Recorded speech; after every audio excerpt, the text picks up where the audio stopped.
Don't you love the name, Billy Tin? I think it's great. The Billy Tin Play Centre. All right, 9:17. Here we go, folks. Dun, dun, dun, dun, dun. It's time now for the latest news on what's hot and what's not in the world of technology with Matthew Dickerson on Tech Talk. Here on DCFM 88.9. Matthew, good morning. Good morning, Richard. You're looking bright and refreshed after getting around Australia Day yesterday? Yes, indeed. I actually put my flag up. I put my flag up once a year. And do you know that you can go to your local member and say to your local member, can I have a flag, please? This is your local federal member. Federal member, yeah. And they'll give you a flag and also a copy of the Constitution. There you go. So there you go. Are they compulsory? They go together. You have to get the flag and the Constitution? You do. And, I got my flag years ago and I trotted out. It's obviously survived silverfish because I always put it in a cupboard and don't do anything to it. I got it out yesterday. I thought, I wonder if it's been eaten. No. You watch Paul Mark Colton will be cursing you now. You'll have 1,000 inquiries today for flags. For flags, yeah. They won't have that many in the office. That's right. Ev will go crazy. Sorry, Ev, because I know they listen. All right. Hydration. What are you on about? Well, I mean, we all drink. It's a bit hot. We're drinking water, yeah. Yeah, that's right. But you might want to have some technology mixed in. You can't have anything without technology, Richard. So, Yes, I know. A smart water bottle. And you put the word smart in front of anything and it sounds fantastic. But a smart water bottle, the first thing it does, the basics, it keeps things cold or keeps things hot. It'll keep something cold for 24 hours or something hot for 12 hours. It's got a double wall with a vacuum seal between the two. So obviously it's very good insulation. So that's the first thing it does, tick. But then it also has a Bluetooth speaker built in at the bottom. So you can be out with your water bottle, going for a run or just out and about. And you think, I wouldn't mind listening to a bit of music. You turn on your Bluetooth speaker on your water bottle and start listening to some music. But it gets better. There's a light show. On the bottom of the water bottle, there's also a light show that will go in tune with the music that's playing on the Bluetooth speaker. So if you're out and about, you need some music, you need a light show, and you need some water, 3-in-1 water bottle. How good's that? Yes, all right. Moving right along. That's unbelievable. I just put a line through it. Anyway, helicopter rescues are in the news at the moment. We've had a few people being forked out of the Blue Mountains and a few people forked out of the surf. But this helicopter one's a good one. It is, and it's interesting that the litter, which is the little thing that looks like a bed, if you like, that goes below the helicopter, as you can imagine, you've got some blades spinning above the helicopter. They're creating a fair bit of turbulence. So getting that litter down sometimes can be quite tricky. And there was a young gentleman named Caleb Carr. When he was 15 years of age, about 11 years ago, he was actually involved in a mission where they were out doing some training, and one of the gentlemen with him had a heart attack. So they brought in a helicopter to rescue him, and they couldn't get the litter down in between all the trees because they were just too tightly packed and it was too dangerous to get the litter down. In the end, the poor gentleman died, and he thought about that, and he's been thinking about that ever since.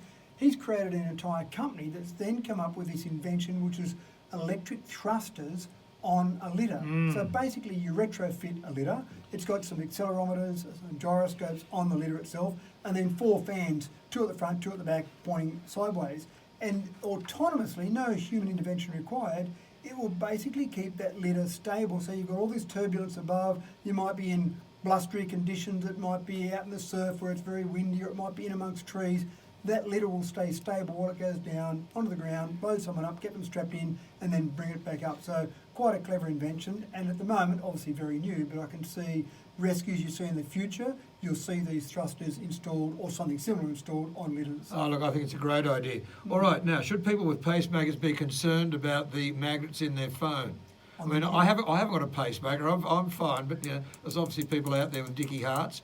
They're going to get an even more dicky heart with a strong phone, or what? Well, with the new iPhone 12, yes, and that's the only model that they need to be concerned about. There were some doctors who were concerned about the stronger magnets in the iPhone 12. So, mobile phones put out electromagnetic signal. That's generally been considered safe around pacemakers. So there's been no major dramas around pacemakers and mobile phones, but the new iPhone 12s, to make wireless charging easier, have very strong magnets in them so that what's called a mag-safe charger can automatically locate in the right spot on the back of the charger. But some doctors in America were doing some tests on pacemakers, and they found that if the phone with the stronger magnets came too close to a pacemaker, that could affect the pacemaker. So public service announcement from DCFM here. Basically, if you've got pacemaker and using an iPhone 12, the recommendation is keep it 30 centimetres away from your heart. if you're using it for wireless charging, and that's probably okay. The wireless charger sitting on the desk, you're probably not going to be that close to it while it's there. But if you're not using wireless charging, still stay 15 centimetres away from that phone. So that means putting a phone in your top pocket, not recommended. Even if you've got a suit coat on and you drop it on the inside pocket, that would be too close to it. Using it in your hand, 15 centimetres, that's probably right. But I'd use it in my right hand rather than my left hand, certainly. just to keep it a little bit further away from my heart. Yeah. So again, this isn't something that's been a major drama until now. Yeah, that's right. Richard's holding up his hands to see 15 centimetres away from his heart to his left ear. Yeah, and that might be touch and go. So again, iPhone 12 only because of the stronger magnets, not because any electromagnetic signal or because of 5G or anything else. It's just because of those stronger magnets in it. All right. Now, what communication tool will we need to survive the zombie robot apocalypse? Why do you ask these questions? In the past, I would have said the zombie apocalypse, but it might be a robot apocalypse one day. And obviously, one of the things that is really important is you receive some form of communication. You might imagine that normal forms of communication are gone.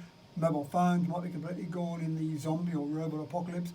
But having a little emergency radio is a great idea. And this new emergency radio that's come out, it's got a whole range of features, and some of them I really like. One of the things it can do is run on a whole range of different power sources. So it can be plugged in normal power, or run on solar power, or battery power, or if it gets really desperate, hand crank power. So you can actually crank it up and keep it going with hand crank. You might be something you get a bit tired, give it to one of the kids to keep cranking it up so you can listen to the radio. Back to the pedal wireless days. Exactly right. So if DCFM's putting out some emergency information, you might have that radio, it might have gone flat, it might not be able to be plugged into power, but someone can crank it up and keep listening to things. It's actually got a little power bank as well, so that if the mobile phone network was working, you could charge it up with a little power bank. Again, crank up the power with the hand crank first of all. It does do some basic like listen to AM radio, FM radio. You can get weather broadcasts on it as well. So it's a good little emergency radio. Maybe if you're not worried about the zombie apocalypse, just something to take camping. Might be a handy little thing to take out camping. So you can have it there, and even if the battery goes flat, if you get to charge it up, whatever, you can just crank it up with your hand and listen to the radio. I thought it was just a good little retro bit of technology.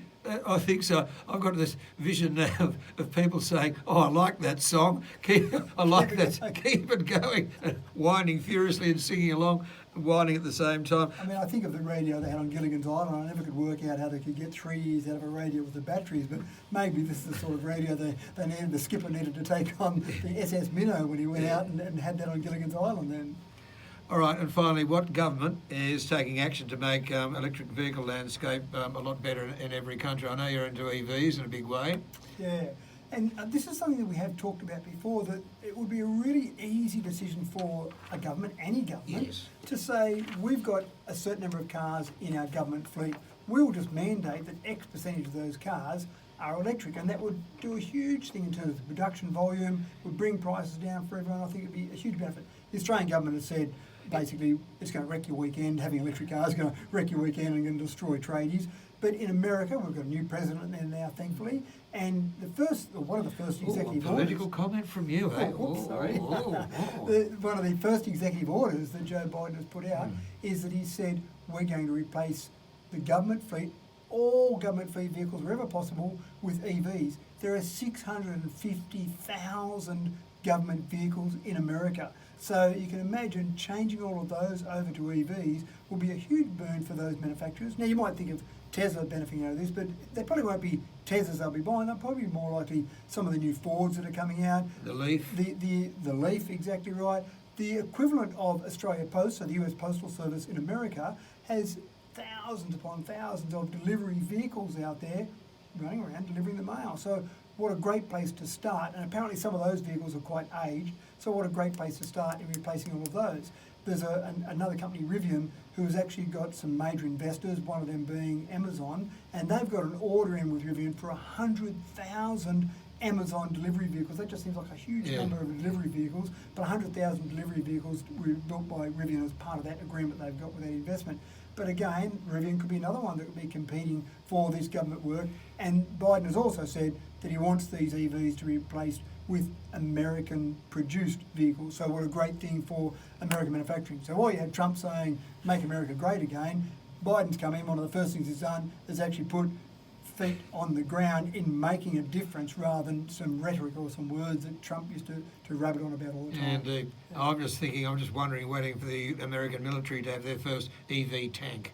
Well, the Hummer, as we've talked about Yes, before, that's right. the Hummer is available as an electric vehicle, so you can imagine the Hummer almost is a tank really, but having the Hummer, which was originally built for the US military, so having the Hummer in EV is there now, so having some of those military vehicles, and it may not apply with every one of those 650,000 vehicles, but Yeah. again, the Postal Service is one that I went, wow, that's bleedingly obvious, what a great place to start. Yeah, all you do now is find places to plug these things in overnight. Well, he has made some commitments there Yeah. as well, but the first thing is get the cars out Yeah. there. No, I think the next part of it will follow. Yeah. Very quickly, very quickly, did you happen to see Grace Tame and her speech accepting the Australia Day Award from the Prime Minister? Yeah, I didn't see it live, but my daughter actually told me about it. She said, "Can't I listen to this? It was fantastic." And I heard you this morning talking about it. So Oh. very inspirational. And look, we've had people like Rose Batty, obviously Australia of the Year now, Grace there.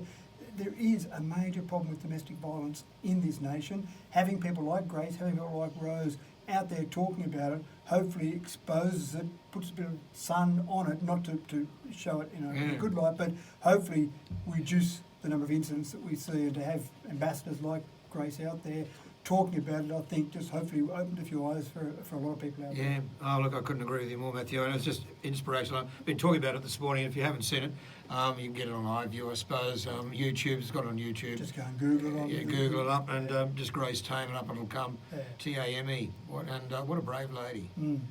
And starting the speech up, I was sexually abused at 15. Whoa. Okay. Mate, we'll talk to you next Wednesday. Sounds great. Have a wonderful Wednesday, whatever you're doing, and we'll see you next week. Thanks, Richard. DCFM 88.9, KC and the Sunshine Band.